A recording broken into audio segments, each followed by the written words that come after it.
Good morning, everybody, and thank you again for being here. Father's going to give his last talk on spiritual warfare, so I just want to remind people, I think most everybody knows there's a restroom here, and the men's is on this side, the women's is over here down the stairs to the left. And I want to thank once again, Father, for all you've done this weekend. We'll talk again after you're done, but thank you for being here. For everybody who doesn't know, this is Father Ripperger, so thank you, Father.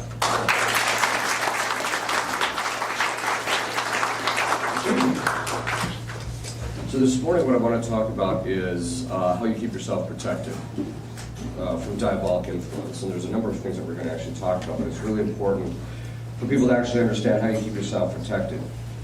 One of the first things that you have to keep in mind is that the demons are generally speaking to be ignored. In other words, you don't pay too much attention. You only give them the attention that is absolutely necessary, because it's the attention. That's what he did with Eve when he appears as a serpent. He's trying to get her attention. And so you have to treat them as if, they are to be ignored. In fact, even during sessions when the demons are manifesting, if they're not being compliant, a lot of times you just start ignoring them, and it upsets them because of the fact that they want attention. So it's very important that you ignore them.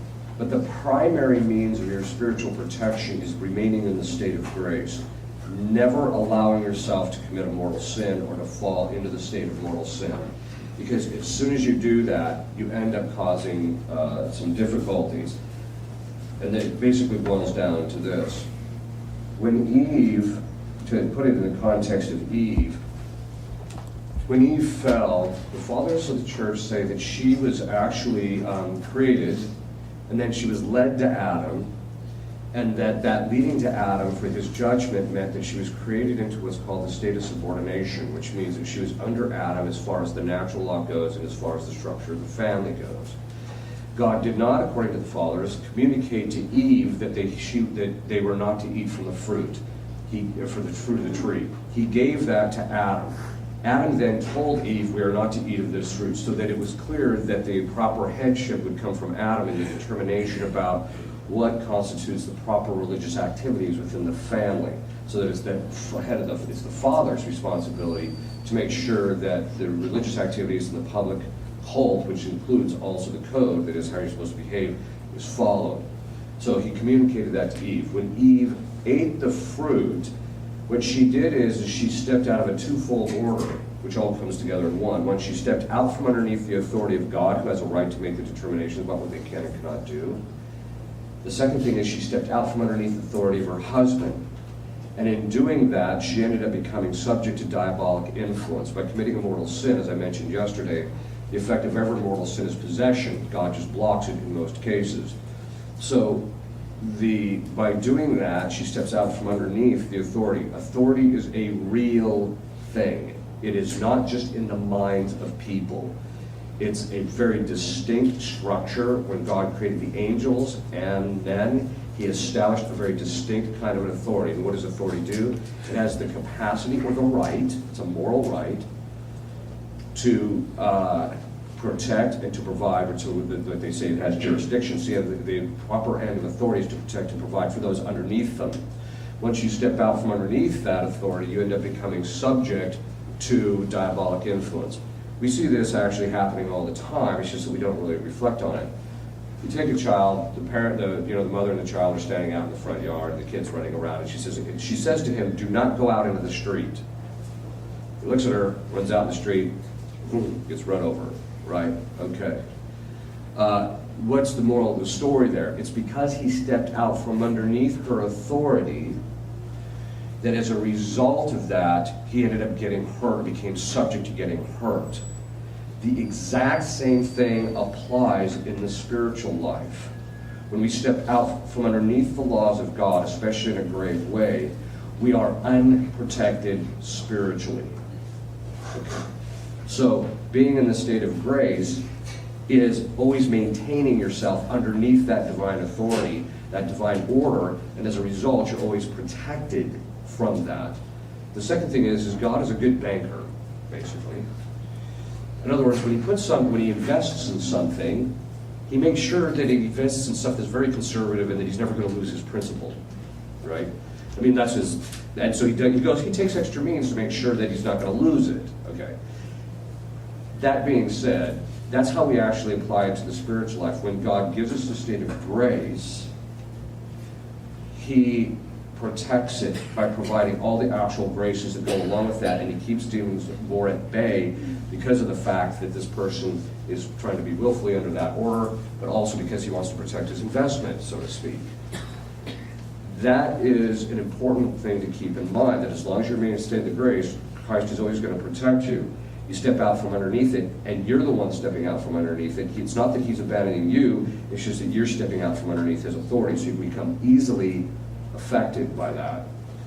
Okay, so always remaining in the state of grace. The other thing is leading a normal Catholic life. And by normal Catholic life, I mean going to confession on a regular basis. If you're not committing mortal sin, at least once a month. If you're committing mortal sin, you need to be getting there regularly. It also going to Mass on all Sundays and holy days of obligation, but also more frequently if you can during the week. Because as you receive the Eucharist, it strengthens you spiritually. That's one of the things that St. Thomas Aquinas observes, is that the Eucharist sustains us, but it also strengthens us spiritually in relationship to even the spiritual warfare. So that's one of the key things to keep in mind. If you haven't received certain sacraments, like you're an adult and you haven't received confirmation, confirmation is huge because it makes you a soldier of Christ. And you're actually not just relationship to people, but also in relationship to demons. So it has a huge impact in relationship to diabolic influence. In fact, one case I actually had, the person had to, their confirmation, they had to receive confirmation. Once the person was confirmed, there was a drastic change in the strength of the demons during the possession. So this is something to just keep in mind, that the sacraments have a huge impact in that. The next is a regular life of prayer. As I mentioned yesterday, St. Augustine says that he who does not pray will not be saved. So the moral of the story is you have to pray to fulfill the requirements of justice in relationship to God. But as you pray more and more consistently, demons don't want to get involved with you, because the person who prays a lot is much more sensitive spiritually, and so they're much more likely to recognize their activity, which means they're more likely to take a beating, which they don't want to take. And they don't want to get humiliated in the process. But this still doesn't mean that God doesn't throw them in the ring with you from time to time, despite the fact that they don't want to be there. But the regular prayer is very important. Now, there's different kinds of prayer that are really key to fight off diabolic and getting any kind of diabolic obsession, but also to conquer any type of consistent temptation in a particular area. In fact, St. Thomas says it's impossible to root out imperfections without a consistent life of meditation. He says it's impossible. And so this is a very key thing, because the meditation and the lifting of your mind and heart to God, which is the definition of prayer, when you lift your mind and heart to God, you're thinking intellectually, or you're using your intellect and the will. Those are precisely, as we showed yesterday, those are the avenues of attack for the demons. So as you're praying regularly, the demons are going to back away from it. So diabolic obsession and temptation are heavily influenced or kept at bay, and you can be protected a great deal from a consistent life of meditation. I personally know of no person who has led a consistent life of meditation for 2 to 3 years and done it consistently that is diabolically obsessed or possessed. I don't know of one of them. Because one of two things is going to happen. As one demon once told me, he admitted that what blew him to the surface, because he was hiding, what blew him to the surface is, he just says, I couldn't take the woman's meditation anymore. She was meditating regularly, and all of a sudden, he couldn't take it, so whoop, off he comes to the surface. I call it stinging fish. You know, when you put the electrodes in the water, you run the electrodes, and then fish float to the surface because you stun them. And the bigger the fish, the more juice you have to give it, so it comes up. Well, demons are the same way with prayer. As you say the prayers, it stuns them, so to speak. It hurts them, and so they eventually come to the surface and they'll manifest themselves if they're possessing. If they're not possessing, they'll leave you alone. They'll get away from you because they don't want to deal with the pain of looking at what you're looking at. Okay, in the meditation. There's also other kinds of prayers. One of them is binding prayers. No, a binding prayer is basically a prayer which you say in order to bind the demons from a certain kind of an activity. So it's very simple. It basically goes like this. First, you have to name the spirit. So you have to figure out what's his behavior. This is why I mentioned, praying to Our Lady of Sorrows to ask her to reveal the nature of the guy that you're dealing with is really important. So once you find that out, then you just say, Spirit of, and then you name him, like, so if it's anger, spirit of anger, or fear, or lust, or whatever the case is, Spirit of, I bind you in the name of Jesus. And then you can add several other things, like in the name of Jesus, by the power of his precious blood, by the intercession of the Blessed Virgin Mary, etc., or by a particular saint that you have a devotion to. I bind you, and I command you, this is the short version, I command you to go to the foot of the cross, to receive your sentence. To receive your sentence, okay. And then you just make the sign of the cross. This is a very, I don't know why I can't do anything this way. So then you make the sign of the cross. Okay, this is a very powerful form of prayer. Back to the question of authority. One of the big problems that we have as exorcists is people show up on our doorstep and they're diabolically possessed or obsessed because they were running around doing deliverance ministry on other people and they didn't have sufficient authority to do so. As I mentioned yesterday, saying binding prayers for you can say it over something you have, because it's a form of command. I bind you as a form of command. You have to have authority over the thing you're binding the demon in relationship to. So if it's your property, or if it's you, or if it's your children, because you have authority over your children, then you can do so. If you start binding demons in relationship to other people that you don't have authority over, you don't have, because you don't have that authority, you don't have the protection. God protects the person who exercises their authority in a rightly ordered way. He protects it because he was the one who established it. In fact, he established it for protection for other people, and so he'll also protect the person that's doing that protection as well, as long as he remains under God, of course. So, other people, you don't do that. You have to change it. So the way you change it is, Jesus, I ask you, so it's a petition, or you ask Our Lady, I ask you to bind the spirit of, and command him to go to the foot of the cross, so that it's they are the ones who actually do it, not you. That will keep you actually protected. One group of people that we have noticed that seem to have some type of protection in using these kinds of prayers are siblings and children in relationship to their parents. And we think it has something to do with the fourth commandment, that their obligations of the fourth commandment give them the ability to say these prayers because they have to take care of them from, in their old age, or they have obligations to their siblings. And so it seems to have that people can say that and it doesn't seem to have an effect. One of the areas that I commonly will tell people to use this in is in conversion. If you're trying to convert somebody, there's a positive and a negative aspect to the conversion. The positive aspect is they have to receive the actual grace of conversion. If they don't receive it, they're not going to convert. It's that simple. But that's not enough.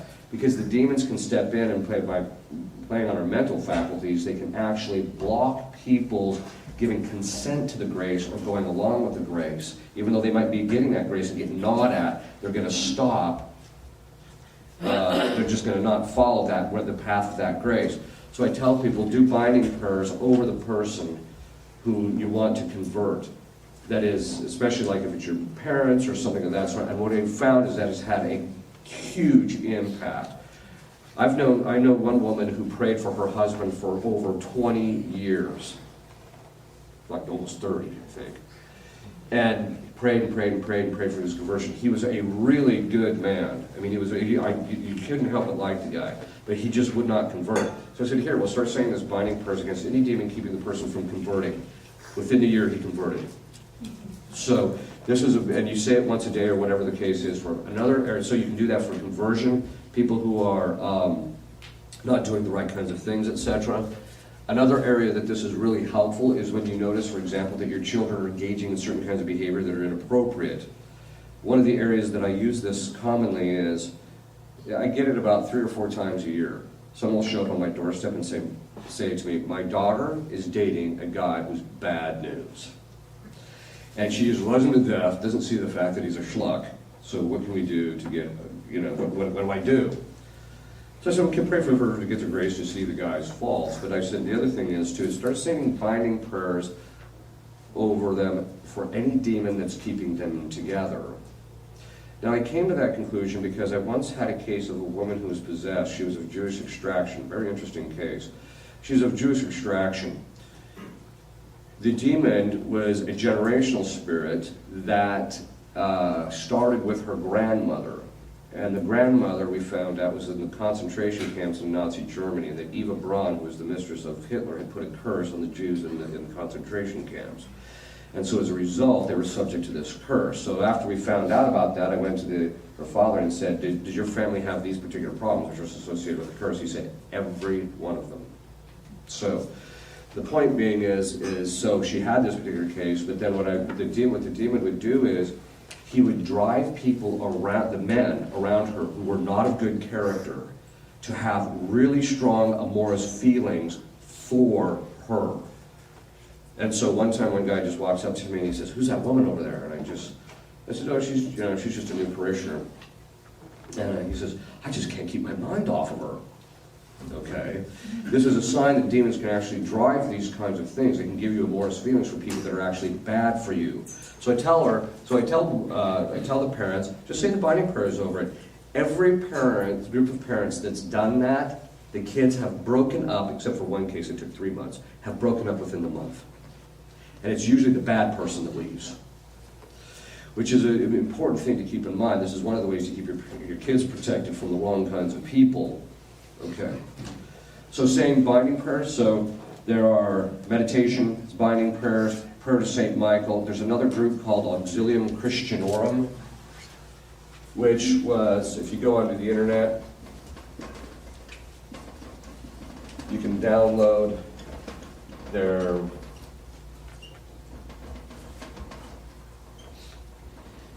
the prayers that are on there. To become a member, all you have to do is say the prayers. They take about 5 to 7 minutes a day. The Auxilium Christianorum was started by 2 exorcists, because what they were noticing is, first of all, they wanted people praying for the people they were trying to liberate, but they were also noticing that in families, the parents would do everything to raise the kids properly, but then inevitably there's one kid that just goes off in Timbuktu, and you're like, what happened there, right?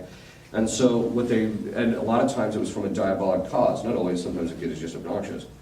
But they decided to start this group where everybody is praying for everybody else's family and their protection. So one of the principal ways that you can get yourself and your family protected is by saying these prayers. These are pretty huge. One couple that came to me one time, they thought their daughter was possessed. I said, well, here, start saying these prayers. The minute they started saying the prayers, the daughter screamed uncontrollably for 3 days.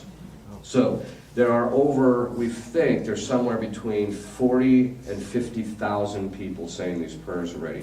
So the minute you start saying the prayers, you become a member, and you literally have 40 or 50,000 people praying for the protection of your family. So we have seen gargantuan changes in people's lives through this group. Praying to Our Lady, having a specific devotion to Our Lady, asking her for her protection. Our Lady has perfect coercive power over demons. Perfect coercive power. When she shows up, the possession is over. It's literally that much. In about 30 or 40% of the cases that I've had, what will happen is the sign of liberation is that Our Lady will appear. And so what happens is, I don't see them, but the person who's possessed, you'll get to the point, there's a specific look that demons have when they're just about to leave. It's kind of like this panicky look, and there's this kind of a morphing that takes place in the person that you realize, okay, he's about to go. Or you can tell he's losing his control over the thing. He gets a little bit frenetic.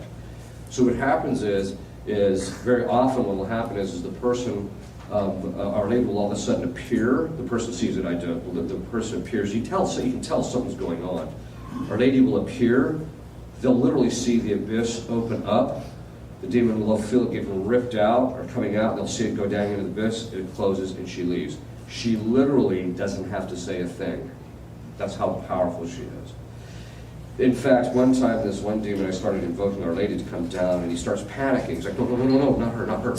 Right? So the moral of the story is having a strong devotion, praying to her is a good idea.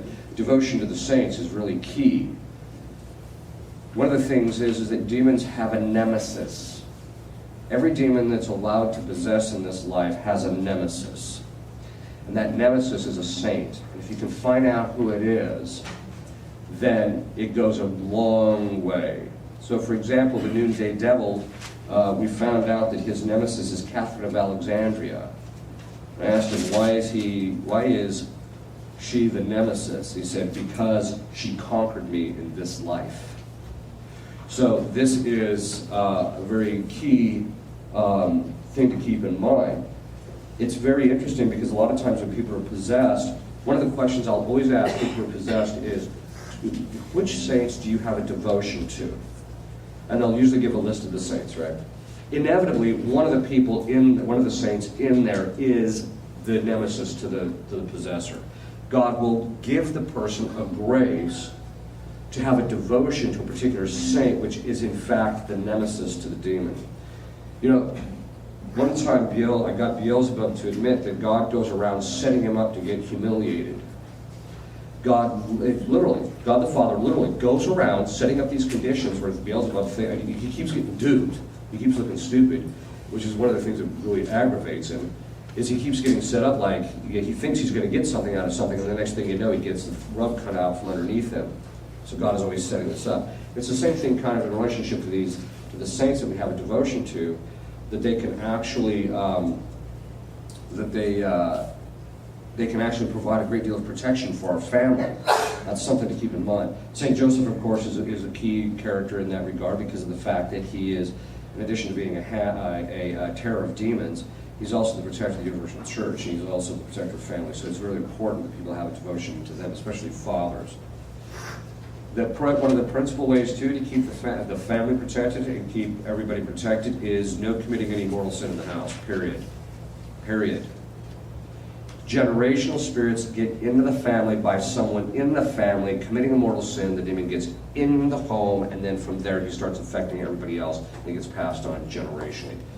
Normally speaking, it comes from the father. Normally, because he's the head of the household. However, it can come from anybody. I've seen it being brought into the family through children. So this is a key thing to kind of keep in mind. Generational spirits are real. Praying to Our Lady of Sorrows to ask her to reveal the generational spirit of your family. In my experience, 99.9% of families have one. So, usually because it's a common, it's part of the pious tradition that there are different kinds of guardian angels. You get your own guardian angel at the time of your conception. That's the general consensus now. At the time it was kind of at birth, or in the past it was at birth, but now it was always kind of a debated topic, when do you get this guy? But now it's kind of generally conceded at the time of your conception. And then, in addition to that, there's one for each marriage. God consigns a guardian angel to the marriage, so you pray to him, to your parish, regions, towns, major corporations, in fact, countries, to your priesthood. There's numerous different kinds of guardian angels. You can pray to the guardian angel of your priesthood. So just as God assigns a guardian angel to your family, Satan also assigns an angel to afflict you and your family. So a good thing to do is ask Our Lady, who's this guy I'm dealing with, since you can beat him up on a regular basis and keep him at bay. But praying to Our Lady of Sorrows to reveal to you who is the generational spirit of your family. Then once you find out that is, then you can start binding him. Start saying prayers and doing things against him to get rid of him. Sometimes they can be kind of stout characters, and you may have to see a priest to kind of get rid of him, but that's, something that's really important as far as keeping yourself protected. Okay. So, devotion to the saints. But the other different kinds of prayers, prayers to St. Michael, saying the prayers to St. Michael, having a regular life of prayer. One of the things we discovered was that people, we discovered it indirectly. I'm not going to go into how we discovered it, I'm just going to give you the conclusion. What we discovered is that, especially with men, but women also, that if they are struggling against chastity, having them say lauds and vespers every day from the old rite breviary will, and if they're doing everything else they need to do, will keep them out of mortal sin. If they say it consistently. So there's something about the old rite breviary in that regard that provides a level of protection. We don't know why, we just noticed that it does. Okay. I mean, you can go into all sorts of speculation. Another way to keep yourself protected is not getting involved in anything stupid. Like witchcraft and those kinds of things. Everybody was, as soon as it came out, it was, have you ever heard of the game Charlie Charlie? Yes, I've heard about the game Charlie Charlie. Okay. You have to teach your children against those things. It's like I was telling one person recently, I texted him back, I said, I thank God for the parents that I got that told me, stay away from the Ouija board, stay away from these things. These things are a form of diabolic channeling.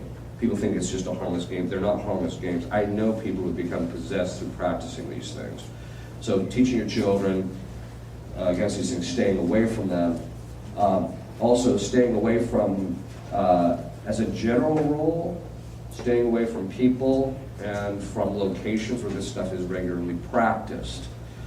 Now, demons aren't contagious. You don't pick them up by being around other people, except insofar as if you spend a lot of time around someone, the demon that's with that person will start picking at you as a form of normal temptation to try and get his foot in the door. But if you're just around somebody for a short period of time, you're not necessarily going to pick anything up. However, if you are in the state of mortal sin, or if your spiritual life isn't in proper order, and you step into a house or a place that is diabolically infested, you can get diabolically possessed as a result of it.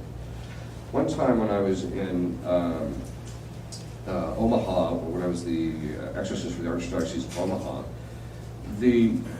there was these paranormal investigators called us from Iowa. Now that's another thing, don't watch those movies, okay? Because it's just a form of curiosity, which is the door that opened it to all our problems, because Eve got, it was Eve's curiosity that caused all the damage. Okay, of course we got stuck with it because of Adam's choice, but that was the beginning. So these paranormal investigators call me and they say, hey, we got this woman that we think is possessed, and we think her land is possessed. Can we bring her over? And I said, yeah. So the other exorcist that was with me, I said to him, why don't you say when she came, I said to him, you say the prayers to exorcise the land from a distance, which can be done. It's not as effective, but it can be done.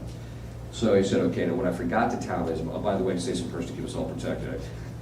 I totally forgot that. I paid the price for it a little later. But in a form of diabolical oppression, which basically came as a form of, it looked like food poisoning, but there wasn't. It was just odd.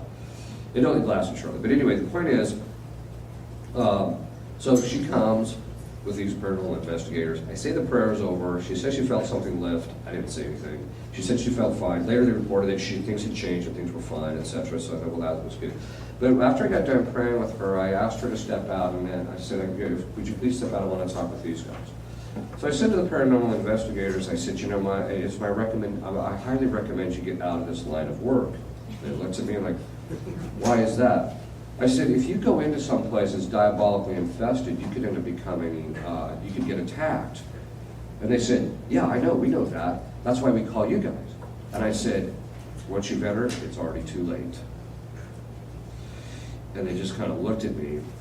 After they left, I said to the head possessor, the other exorcist, not the head possessor, sorry.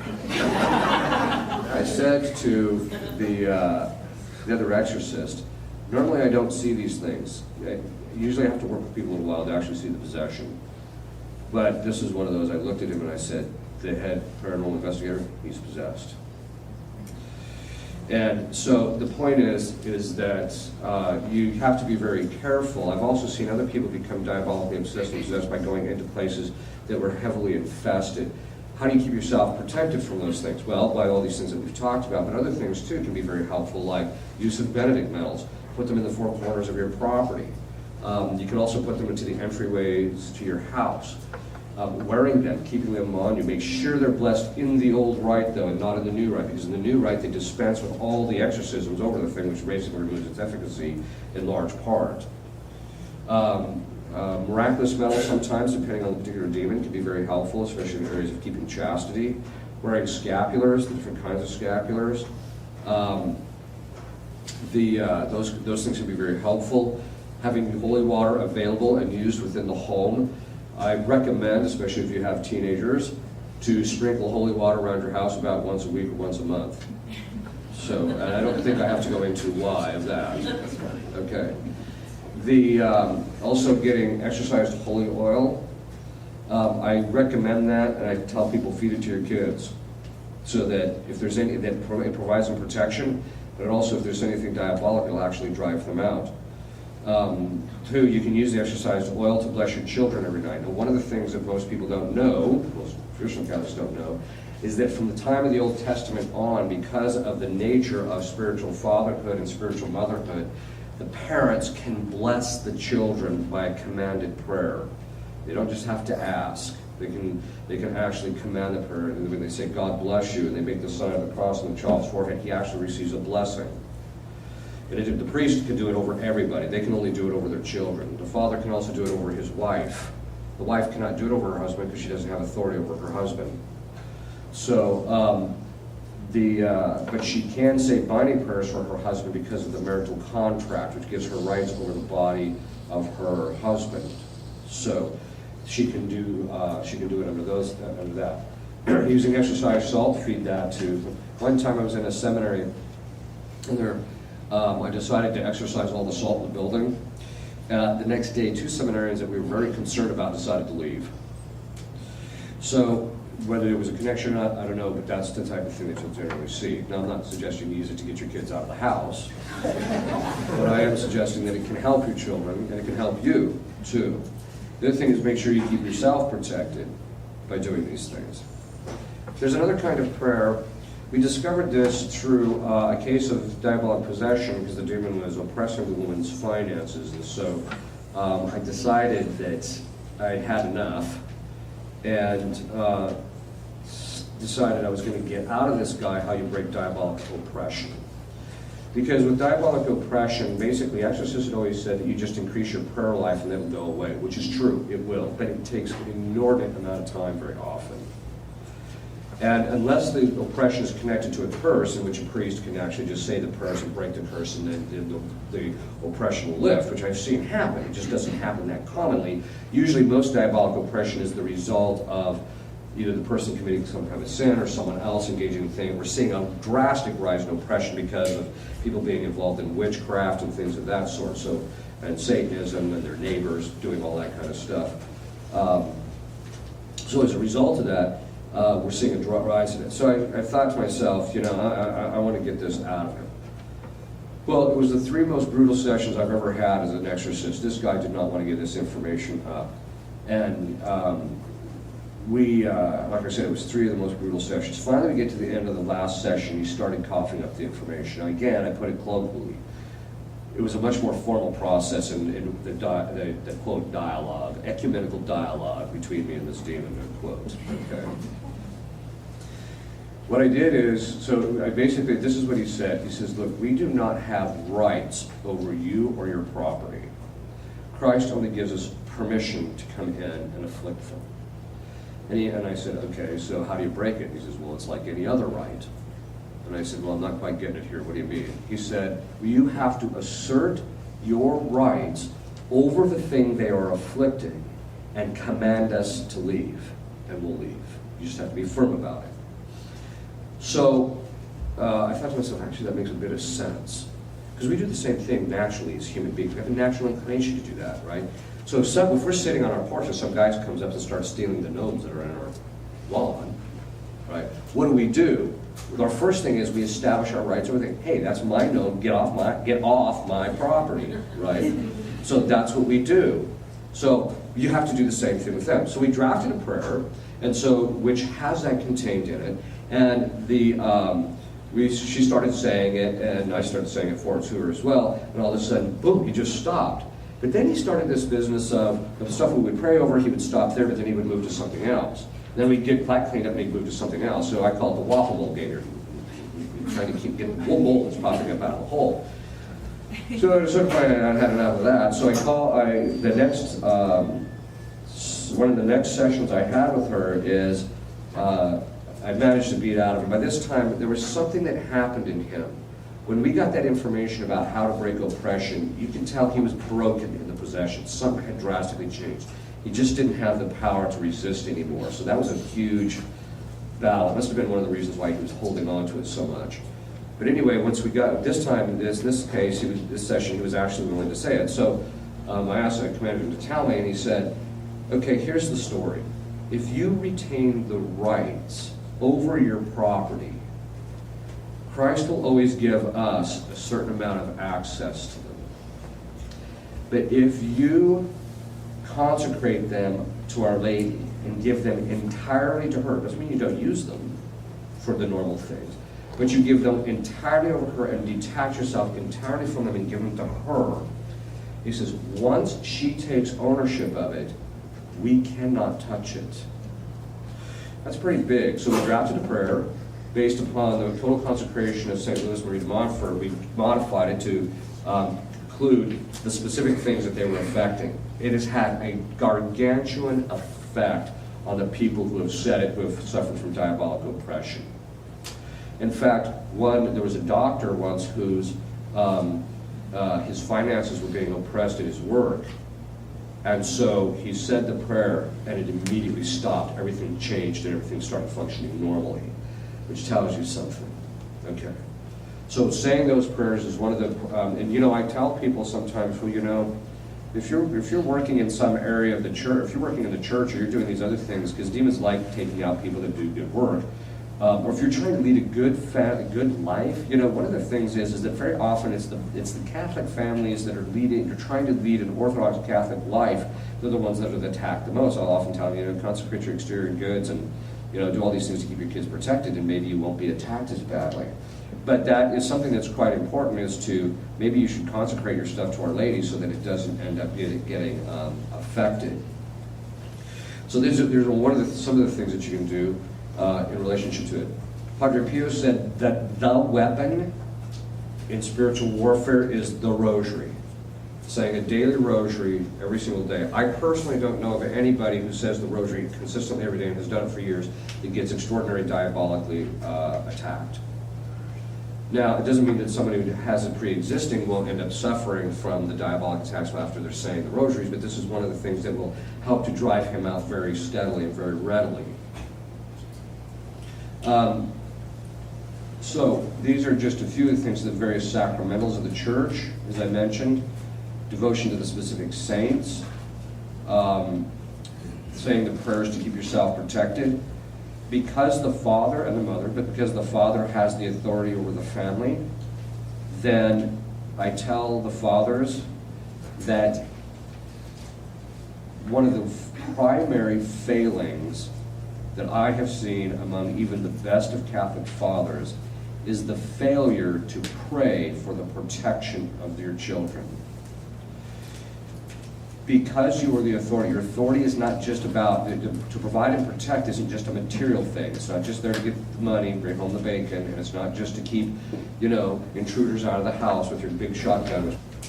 But anyway, the point is that it's not just to protect your family spiritually or physically, it's to protect them spiritually and to provide for them spiritually, to provide the grace, but also to protect them. And this is something that's very important, because very often you'll just ask when they start having problems, have you been praying for your kids' protection? No. Well, there's part of the problem. So following the right order, children can avoid becoming diabolically influenced by being obedient to their parents, by respecting their authority. Same with wives in relationship to their husbands. There's a whole different thing. So the point is burning a candle in your house that's been blessed by the override of exorcism can drive demons of the air out of your house. Demons of the air are real. They're mentioned in Scripture. When I mentioned that, everyone said, I've never heard of that. Well, you ain't been reading Scripture, have you? Because if you did, you would see that it's actually in Scripture. So they actually make references. I'll give you an example of how we know that there's demons of the air. I just did it this last month. one of my spiritual directees texts me because we had 2 tornadoes touch down on both sides of where our main house is. One was to the south of us, which was heading our direction, the other one was just to the north of us. And she says, you better take cover. So I text her back and I say, nah. I said, I'm just going to go back to because the priests have individual residences on the property. So I went back to my individual residence because we're semi-contemplative or semi-heretical. So I went back, I said, I'm just going to go back to my residence and I'm just going to say the prayer against storms and tempests. There's a ritual that priests can say to actually exorcise the air. So I started the prayer, I started the exorcism. 15 minutes later, I stopped. I get on the news to check what's going on. And all the people in the news were standing like, we don't know what happened. The tornadoes just disappeared. We don't know what's happened. Literally, that's how it works. I cannot tell you how many times other priests in my society have done the same thing, and the exact same thing has happened. Numerous priests have used this thing. Bishop Kuchera, who was the first bishop of the Diocese of Lincoln, Nebraska, when he found out they had tornadoes, he said that ritual over the city of Lincoln. They have never had a tornado in the city of Lincoln since that happened, since he did that. So they're real. So this is something that priests can do to actually protect their territory, their parish, etc. So having the candle burn, it will drive the demons of the air out of the actual home. And also you can use it just as a devotional thing in relationship to our Lord or Our Lady, etc. Having statuary. Enthroning your home to the Sacred and the Immaculate Heart is huge. So if you can make sure you have that done. Have your house blessed on the Feast of the Epiphany, or shortly thereafter during Epiphany tide, is also quite important each year. These kinds of things can provide a lot of protection. Sometimes if you're walking into some place you're a little worried about, just turn to Our Lady and say, Michael, say, please protect me. So another way to get yourself protected is, which is very important, is demons tend to go around looking for they're normal predators. They go around looking for the one that's limping around a bit. And by that I mean spiritually. So if there's somebody who's been wounded or traumatized, or if you're suffering from any kind of woundedness, asking Christ to heal you through his wounds. In the book of Isaiah it says, through his stripes we will be healed. He was predicting, Isaiah was predicting what later St. Paul says, through his wounds we are healed, was predicting the fact that Christ would allow himself to be wounded so that through that he would merit our physical, spiritual, psychological, and moral healing. So when you're looking upon that woundedness in Christ, you realize he did it so that you would be healed. Right? So praying to him and asking him to heal you through his wounds, and then once you become healed, the demons are less likely to get involved with you because they realize you're more stronger now, and so they don't want to deal with you. And also making sure that you don't do anything that hurts other people, wounds other people emotionally or psychologically or spiritually can also be beneficial, especially the people in your family. You know, one of the signs of diabolic involvement in a family is when you see this in a lot of families where when the arguments ensue, everybody goes for the jugular and tries to find the thing that's the most hurtful to say. Yeah, that's what the demons do to each other chronically. That's what they're always doing to each other. So you have to stop that kind of behavior. You know, and when you look at the things that you're doing in your life that are disordered, just realize that's what the demons do. One time my superior said to me, they said, you know, we've noticed that you've changed quite a bit, you've mellowed out a lot. And I said, yeah, it's because one time I had this possession case and I was looking at the demon and I'm like, that's what I look like. That's pretty ugly. And the point is that the demons can, as I mentioned yesterday, can make us feel and do those things that they do, but making sure that you're constantly working on your own defects is very important, because you take out of them the means by which they can afflict you. Okay. Yes. Okay, 3 quick ones. If we have something blessed in the new rite, should we have them re-blessed? Statues, medals, rosaries? You can, but it's not necessary. Unless you're talking about something that's specifically ordered towards the spiritual warfare, I would recommend it only for the sake of getting that extra protection. Okay. Does a possessor who happens to be a deceased member of a family with a generational sin or demon, is he accompanied by a demon as well, or would he ever Almost possess one? always. I've only seen one case where that wasn't the case. And last one, in case of adopted children, can a generational spirit from the adopted child come and cause intercession in the family with the Yes. adopted child? Yes. Thank you. One of the things that I often do is I'll recommend, especially depending on where they're adopting them from, or if they're adopting them because the parents had, specific issues like alcohol or drug abuse or things like that. I'll often recommend. I'll just say, well, if the kid is normal, don't worry about it. Because the general principle with demons is if you see something, if you don't see something, he's probably not there. Probably not. So if you have adopted kids and you don't notice anything, then I wouldn't worry about it. But as if you start noticing it, you might want to have any generational, take it to a priest who can break any generational spirits in relationship to it. Also, pray to Our Lady of Sorrows to ask what the generational spirit you're dealing with before you go see the priest, that you can at least have something maybe to give to him when he shows up. Yes? Are these free Benedictine medals already blessed? Yeah, I have no clue. You'd have to ask whoever. They are exercised by Father Dennis. Okay, The there- old rite. there you go. Exercised, yes. Okay. All Benedictine. Yes. On the, trying to find out what spirit you're supposed to, how do you get the name? The name, you don't want his proper name. What you want is his behavior. So if he's making you angry, or if he's making you just say spirit of anger, I bind you. Or like if you're kids, if it's spirit of disobedience or something like that. So you look at the behavior and then that's the name you give to it, and that's what you bind. Yes. There's a show on TV, Long Island Medium. I don't know if you're familiar with it, but it's a lady, she says she's Catholic, but she can see dead people, and she'll tell them, like, oh, this is what your dead relative is saying. Can you comment on that kind of thing? Yeah, being a medium is another form of diabolic channeling, and it's an avenue. That's what seances are. Basically what you're doing is you're opening yourself up to the spirits talking through you or communicating with you. And there's a lot of misunderstanding. A lot of them think that, there's good spirits out there that you can communicate with. Yeah, they're called angels, but God is the one who determines when and when they cannot. You can't do anything to determine that. So, whereas if you try to do something to set that up, it's a superstitious act, and that's when you open yourself up, and the demons can get involved. So in her particular case, I've watched her just a little bit, just to get a sense of her. I think my take on it is that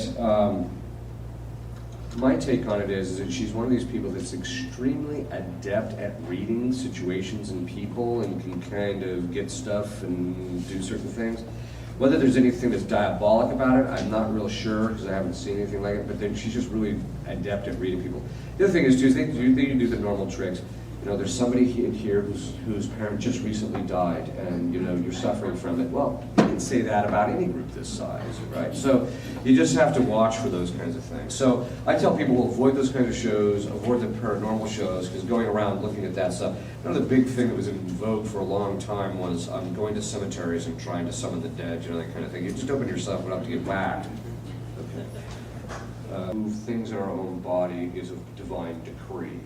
St. Thomas says that the will is a universal power. And so there is some speculation that things like telekinesis and things of that sort were when Adam and Eve had them. And that at the fall, God truncated it and restricted it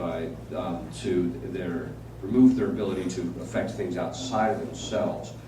So once you're released from the body, the will still retains that universal power. So it has the ability to affect other material things, God permitting. We know this to be the case because of the fact that Our Lady does it, the saints do it, and things of that sort. So in relationship to enlightening our mind or putting something in our imaginations, etc. Okay. And there are certain instances where angels have actually moved other people's bodies during times of distress or what have you. So we know that those things, not angels, yes, the angels have, but with people, the idea is that when people are damned and they're particularly bad, under certain circumstances, God will allow them to come back and be able to influence in the same manner that a demon does. So now there's a small percentage, very small percentage of exorcists who just says, no, they're just demons, they're just faking their people. No, there's a real distinction Because one of the, at least in my experience with them, with angels, when it's fallen angels, that is demons, you'll ask them, you'll command them to tell you, what were you damned for? It's always a spiritual sin, like pride, envy, something like that. It's always that. Whereas when it's a human being, it's almost always something tangible. So one guy that I knew, he that was possessed of this one woman, he was damned for having hung a man.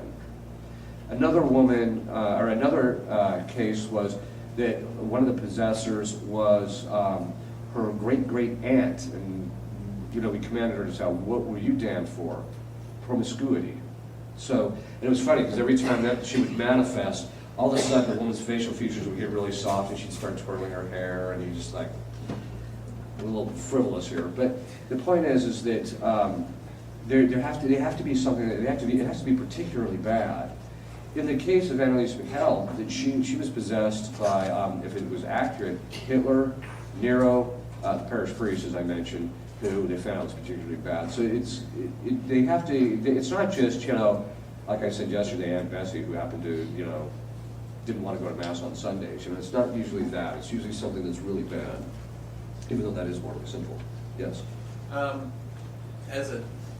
With a doctor having a patient, or in my case, a therapist having a client, does that give us any authority or not? Okay. Although once you adopt someone, in other words, it's a legal thing. So once you adopt somebody legally, you can do it. If you have power of attorney over somebody and they become incompetent, once they lose that competence, then the authority would kick in. So it has to do, yeah. So in that particular case, no. But you can do it in the other way, where you just say, in fact, I'll recommend this often to people who have the therapists who come to me and says, I think my client has diabolic problems. So I'll just say, well, one of the ways you could find out is just say the binding prayer, but don't say it as a command. Just say it, Jesus asks you to bind the spirit of action. You can say it mentally. You don't have to say it out loud. You can just say it mentally and see if you notice a change. Yes? Is there anything for us to know which saint is a specific nemesis to a certain demon? Not without asking. Or unless you're an exorcist and you happen to know it because of caseload. So, yes. Once your children are grown and married, do you still have authority over them? You do. Yes. How that plays itself out is very different. The answer is yes. Yes. Yes. Yeah. I wanted to ask, because I'm a little bit confused. The father has the command over the family. That's correct. Who's the one that can use commanding prayers or just only priests? He can use them over his family. The mother can use them over the children. The wife, because she has rights over his body by virtue of the marital contract, she can say it over him too. Does that make sense? Over her husband. Over her husband. And one more thing. I just received an email, and I can't remember who it's from, a Catholic organization that says there's a new series coming out on TV called Lucifer. Oh, yeah, And the yeah. devil is going to be portrayed as a nice guy who's got authority Oh, yeah. Oh, he's always trying to get the people that are under his influence to make everybody else think he's a great guy. Yes. About that authority in the binding, so say you have a legal divorce, but you're still married to the spouse in the church, do you have authority? The authority comes from the sacrament, not from the civil effects. Yes. Okay, this is kind of a broader question, but when you look at the Illuminati or the enlightened ones, that would be basically human agents of the devil on the earth. Right. They're pushing the New World Order, Yes. currency, food, industrial medical complex, corporate profiteering, population control, other things. Yes. One of the things that they say is they have control over Washington, with the Washington oblique there, or the oblique in Europe and the oblique in Rome, of having control over religion, money, and war. The Novus Order, New World Order. There's other people I say that they have infiltrated the Catholic Church in a major way.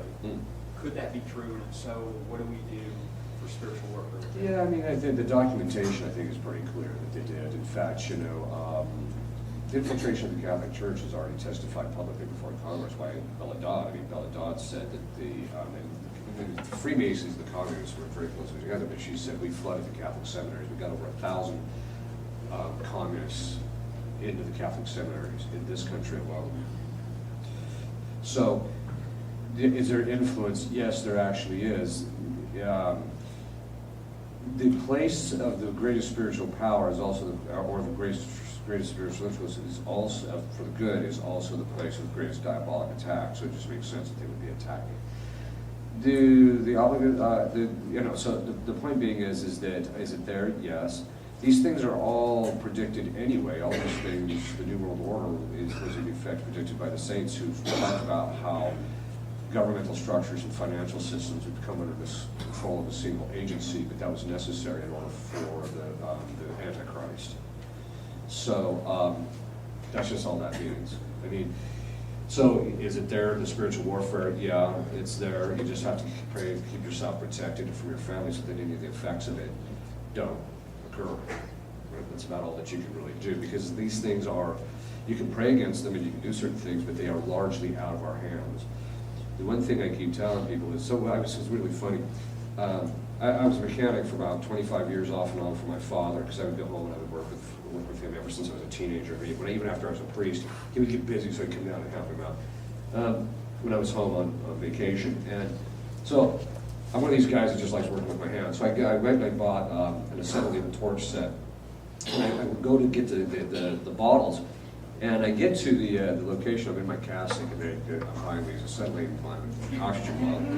And this guy, as we're loading it, he just asked me, he says, "Hey, can I ask you a question?" I said, "Sure." He says, "What do you think about the way the world is going right now?" And I told him, "It's in free fall." And he says, "Yeah, that's what I've noticed.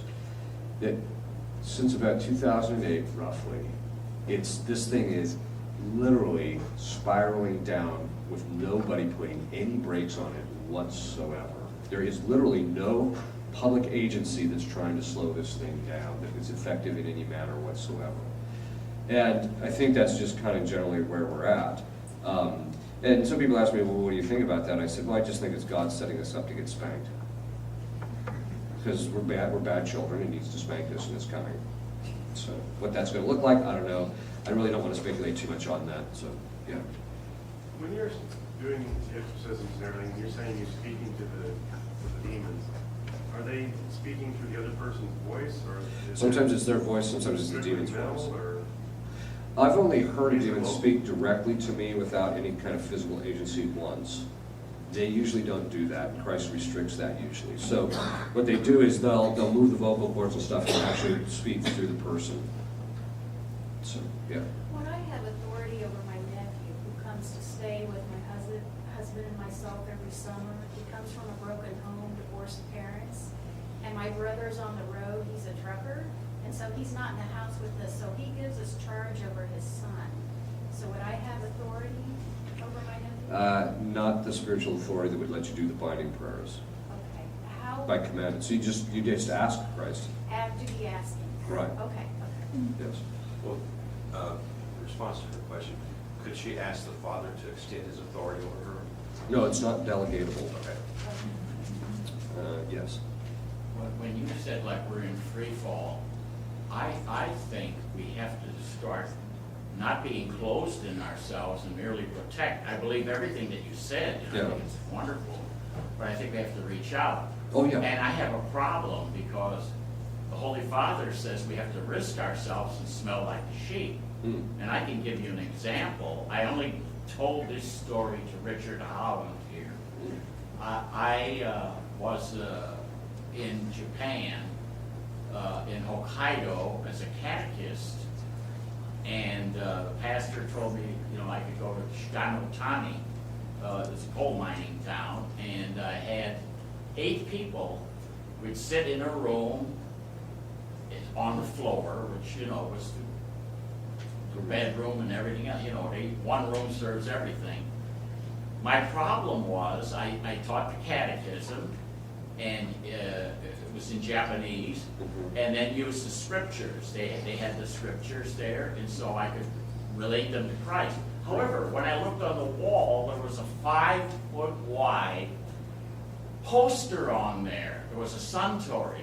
The woman was totally naked with a Suntory whiskey bottle right at the proper place. You see, obviously it looked like a phallic symbol, Right. but she'd be looking at me all the time as I'm teaching, okay? Now, I cannot stop that because in Japan, you can't tell people how to decorate their houses. It's rudeness. So my thing was to just keep teaching. How much is teaching. basic taste? No, sorry, okay. Because it's the devil looking, you know, Right. as it were. Okay? And right near the time when we were finishing and they were getting ready for baptism, I went in, and lo and behold, there was 2 oval pictures there, the Sacred Heart of Jesus and the Sacred Heart of Mary.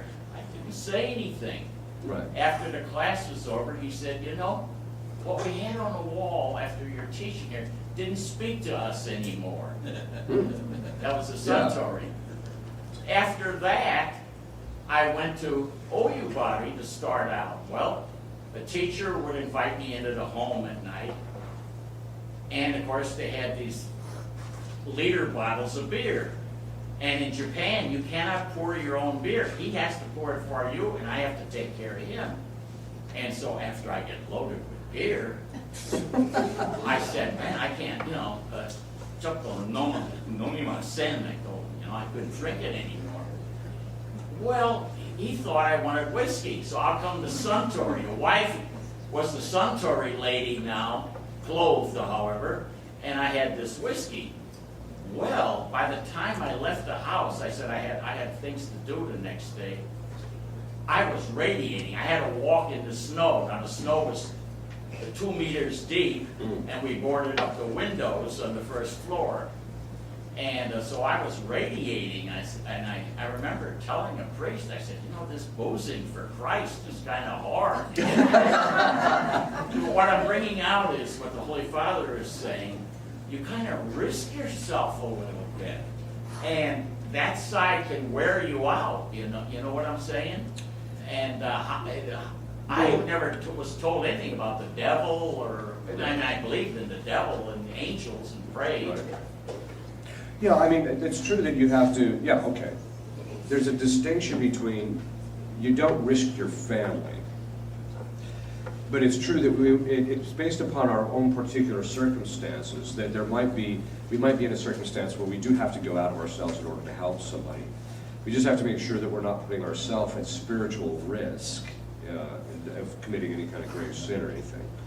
But yeah, no, I mean, I agree, you do have to help people, but right now, my basic point is that you have to, in fact, I think what you said brings up a very important point. Right now, I think it's gotten so bad that trying to get the overall, like the governmental structure and all these things straightened out, you're not going to get those things straightened out. It's got to be on a person-by-person basis. That's where you've got to deal with people. And when you see people are open, then that's when you make the entrance. Yes? You mentioned something about the Freemasons just a little bit ago. We have a family member a couple generations back who was involved, and on a very low level, not the high levels, so I doubt he knew anything about Right. high level. So I just wondered about our family's vulnerability. All they have to do is enter the lowest level, and your family can become subject to the Freemasonic curse. Now, it doesn't necessarily mean that you have it, but you want to say the prayers to break the Freemasonic curse. There's a specific prayer. There's a set of prayers, yes. Is that on your website? No, but you can email me through the website and ask for them. Yes? Yes, do we have authority to bind under a godchild? No. That's a common opinion that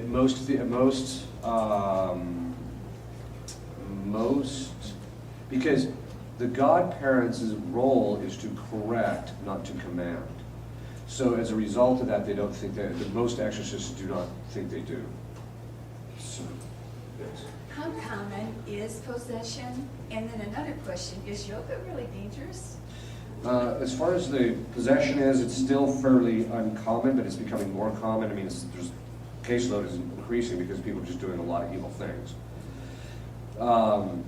In fact, it kind of reminds me of that, again, of that prophecy of St. Francis, where he says, during the time of tribulations, demons will have extraordinary power. It almost seemed like you'd be there. But, so it's not that common, but it's becoming more common. People ask me, what percentage of the population is probably possessed? It's hard to even tell. Like I said, only 3 out of the 150 people, and that was after a vetting process last year that we looked at, were possessed. So it's not, again, it's not very common. Diabolical obsession, though, I think is very common. It's about, in the sense, it's not like diabolic temptation, but somebody asked me one time, well, what percentage of the population in this country do you think is diabolically obsessed? I said, somewhere probably around 25%. And we personally, the Exorcists, tend to think it's because of the rise of pornography and things of that sort. Then, it was shortly after I said that, about 2 weeks after I said that, they came out with a study and said that 22% of college graduates and basically the general population have either seen or are currently seeing a psychologist. So it's about the same kind of a statistic. As to yoga, yoga is, and don't kill the messenger, I'm just telling you what the experts in the history and the practitioners of yoga say it is. They make it very clear that the stretching and the positions in yoga are actual representations of Eastern deities. It says more than once, both in the Old Testament and the New Testament, it says all the gods of the Gentiles are demons. It's totally true. Basically what they are is they're representations of demons. I have seen people become possessed through practicing yoga. A lot of people say, well, I think it's fine. There's not, I'm just telling you, this is what the thing is in its representation. And so it's an open door. Objectively speaking, it's an open door. I tell people, avoid it. Yes? Are Jezebel, Delilah, Apollyon the Destroyer real demons? Yes. Yeah. I went to a graduation party and they rented the lodge at the Freemason place. Did I open myself up to infestation by going to that party? Yes, I've noticed something. Speak to me after.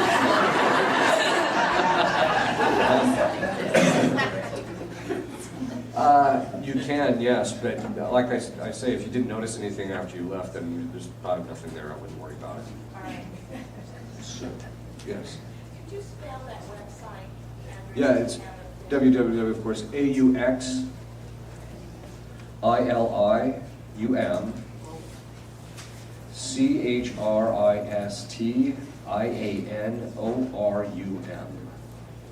It's the invocation of Our Lady of Help of Christians. Yes. Father, could you please tell us what prayers we can say? Say we get invited to somebody's house that we don't know, and we find out that they have got questionable looks, they've got iconography that we don't recognize. It looks like it might be from like the Sumerian period or some old god. And we've obviously found ourselves in a situation where people who worship differently that is of Satan. After we leave the premises, what prayers specifically should we say to protect ourselves from exposing ourselves to something like that?